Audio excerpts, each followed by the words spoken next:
From the studios of KENW on the campus of Eastern New Mexico University, it's You Should Know, featuring the people and events of Eastern New Mexico and West Texas.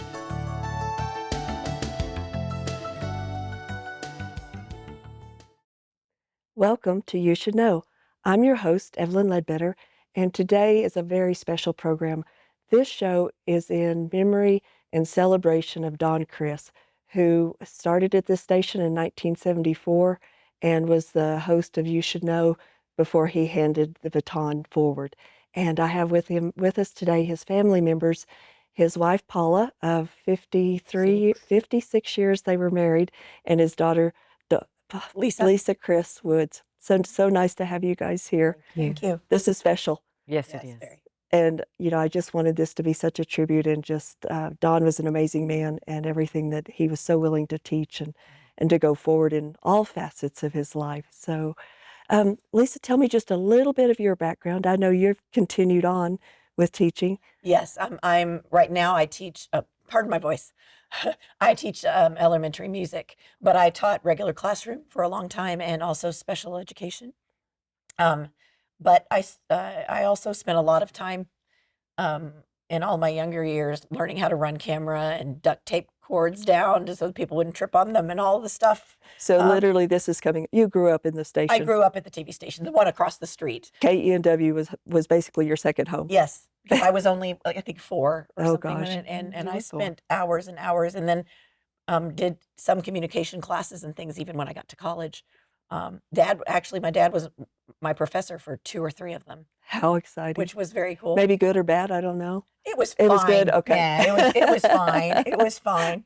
And Paula, I know you've had, you were a stenographer for years, and you told me how many years? 43 years. So you had a life separate, but also was very engaged with was, things here at KENW as well. Oh, yes, we did a lot of things here. Back in the days, the auction was all manned by wives. So wives and family. Wives and family. The kids ran, and I answered We ran phones. the bids. And if people aren't familiar with that, the auction was truly the way to raise money. Yes. For our the station, for KENW. Oh, yes. And I still have people say, when are y'all going to do that auction again? Oh, they loved it. People loved it. But it was what, like 2 weeks long? Just a week, I think. It probably felt like forever. It was a lot of work, I know. It was a lot. It was a lot of work, but it was so much fun. And I know you fun. reminisced a lot about getting the gifts, and different people would donate, and Yes. Don and Clyde Pal that worked here as well, My uncle. going and picking those up, and just have a heyday in front of the cameras, getting people to contribute to the station. I don't care what town you were in, if either Don or Clyde were there, everybody knew them. Right. Because they were on the auction and they picked up the stuff. Sure. Well, let's go back a little bit with Don's background, as far as he told lots of stories. He was born in Maine. No, New York. No, New York. Upstate New York. I had it wrong. We did live in Maine for Okay. Yeah, so one summer we lived in Maine. Well, tell me a little bit about that, Paula. Living in Maine? Well, Or- just in general, like Okay. his background. He was born in upstate New York, as everybody was during the war, 1943. Everybody was very poor. He was born at home, and he had a sister and a brother at the time. He grew up there, went to school there, used to go out and rub snow on his arms so he wouldn't have to go to school. He was hoping to get sick. He did not like school until he discovered theater and choir, and then he did love school. He grew up there, and he worked, after he graduated from high school, he worked for 2 years at the Aeolian Piano Corporation as making pianos. When you said that his dad, that was what his father's work was. His father worked there. His mother worked in a seed company, packing seeds. They were factory workers. And that was, his dad worked farm for a while for other people. But he came from a very poor background and decided he didn't want to be a factory worker. There must be something else out there. Yeah, so he came to school here after 2 years. He would go back in the summers, most summers, and work to have enough money for the next year. Well, and you told a fun story of who kind of brought him. Yes, to Eastern. His friend from New York was Bill Sheffield, and Bill wanted to get as far away as he could from home. So he came to New Mexico to school. I mean, that was his whole thing. He could have gone anywhere. But Don wanted to go to school where he could afford, and Bill said, well, come on out, come on out. So they would come, drive straight through from New York in cars that were less than dependable.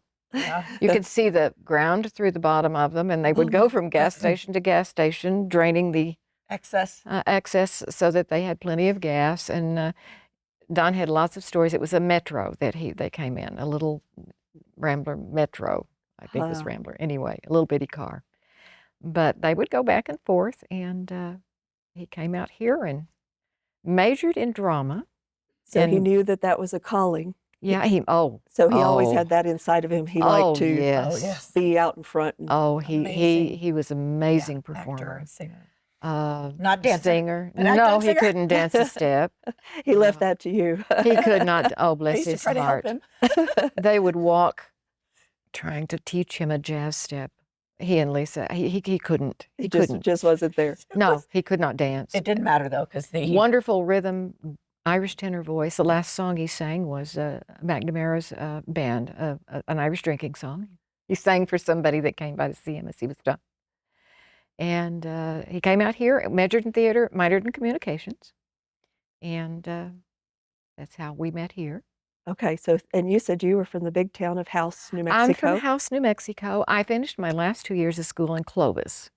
So I came up here to do summer theater, and he was finishing his last credit that he thought he already had, or he would have been gone.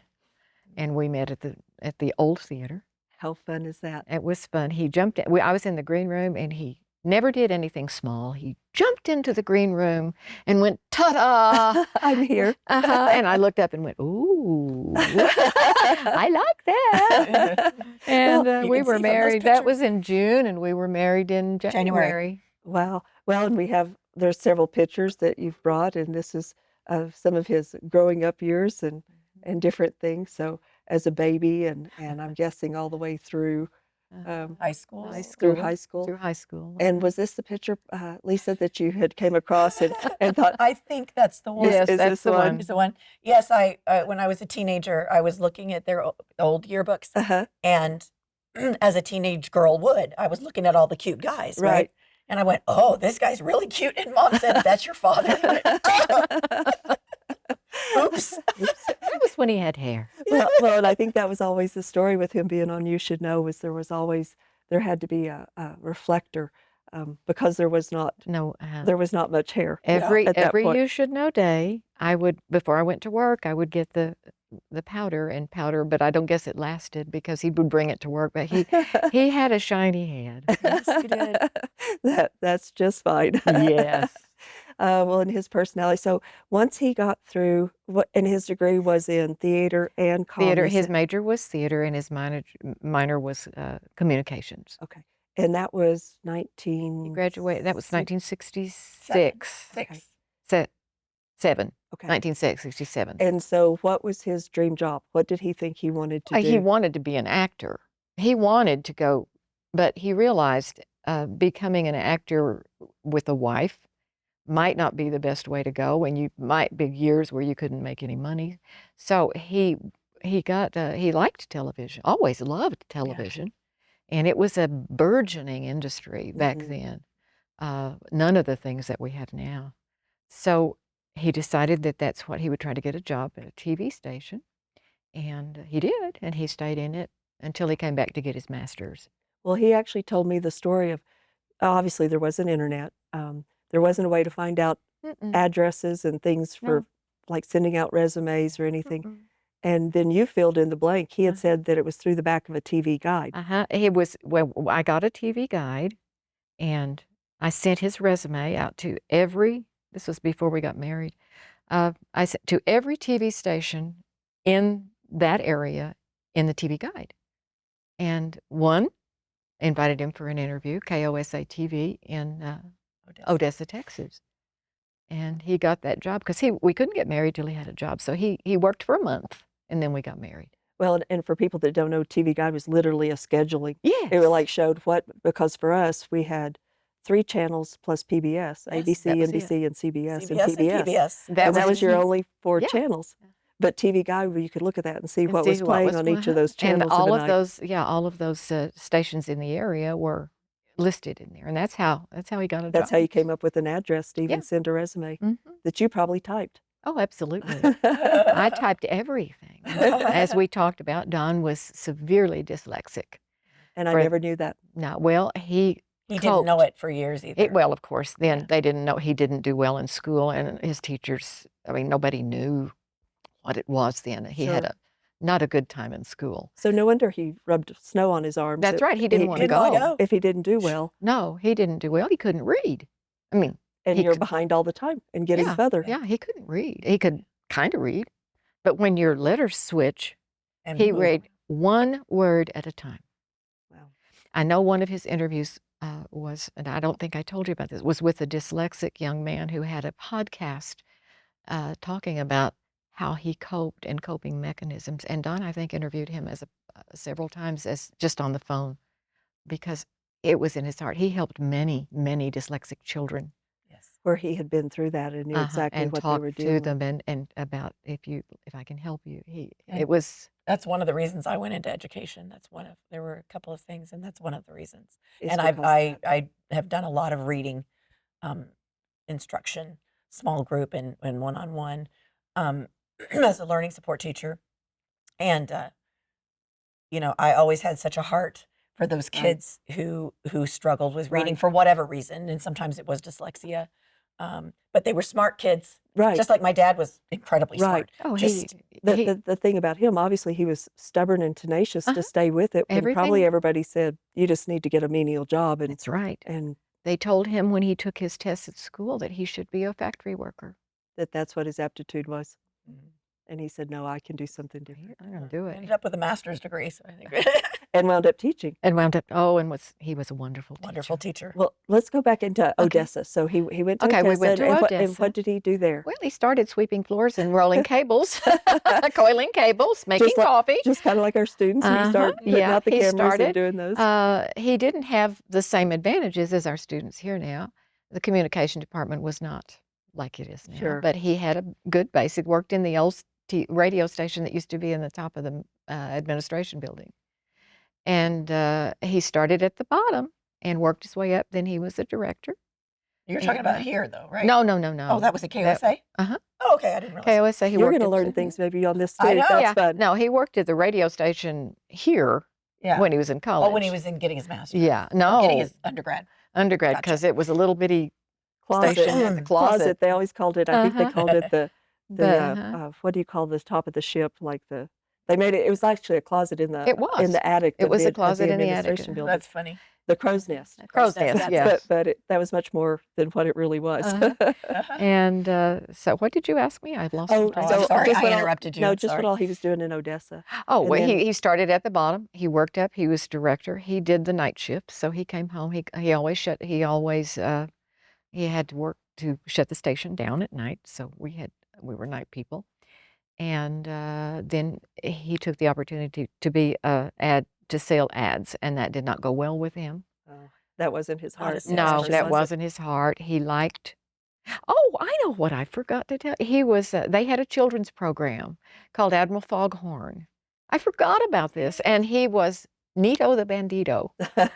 and that was back into his passion of what he loved to do. He never got away. We were very active in the Permian Playhouse. Never got away from theater. He loved it. And obviously, if you met in theater, you had that same Oh passion. yes. Oh yes. So I think you told me the amount of plays and different things Oh, you did. he through the did. years. I didn't stay in college very long because I got married when I was 17. But don't listen. He was in every single play during the school year. From every year, he was in every one. There was not one that he wasn't cast in. His first role was never mind. I can't remember it now. It was So many over the years. yeah, so many. He got lots of lead roles. The first time I ever saw him, I was 11 years old. I didn't know it was him, but he was playing the lead role in Taming of the Shrew.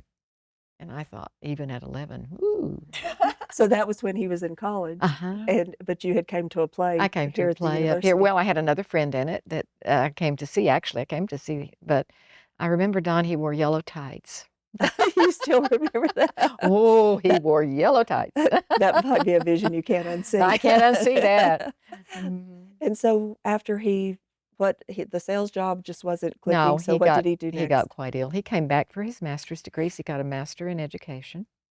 Took a job in Roswell at Roswell High. He taught 1 year there, and that's when the station started.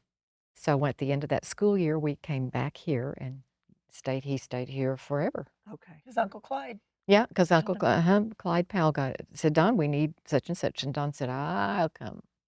And so Dwayne hired him. And what was did he have a title at that point? Do you remember? Production man. No. It was always something to do with production. Production. I have no idea what something it was to do with production. Well, and the cool thing, this is literally our 50th. This was our 50th anniversary this year, and had the celebration this last October. But the different pictures, and there was so much footage of all the founding. Oh, yeah. You want to call them founding fathers, Well, basically. that's really what they were. That started the station. Yes. They did things however they could. The engineers, the engineers are so fun. They did things you couldn't imagine to make it work, just whatever makes it work. Well, and I don't think money was real prevalent. No. So I remember Larry Alstrom talking about, or, if they needed to dig ditches or whatever, they erected parts of the That's right, equipment the and just equipment. whatever needed to be done. They climbed those towers. Oh. And Don climbed? No. Okay. Don The engineers. filmed them. He filmed them climbing. Don wouldn't climb. He was on the ground with a camera. He was on the ground with a camera. He was on the ground with a camera. Always. Always. And I believe, if I'm right, he was in his master's program when he met Cheryl Borden, right?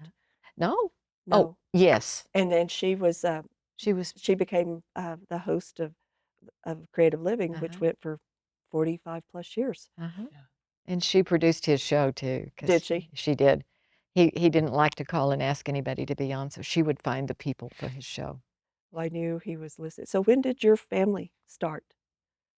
When did you have children? Oh, when our family started in 1970. I was born in 1970. And then Martin came in 74. I was pregnant with Martin when we came back from Roswell. Okay, so this was right in the midst of making a job change and yes, little kids, little guys. Little guys. So you literally grew up. Oh, I really did. They literally both. I wish we had found it, but we have a picture somewhere of I think it was the first auction or something, and I'm 4 years. It's in one of the magazines. Yeah, years old, and I had my hand in like a dog cage or something. I don't know what I was doing. There was a dog in there. Oh, okay. I was trying to pet the dog. That makes sense.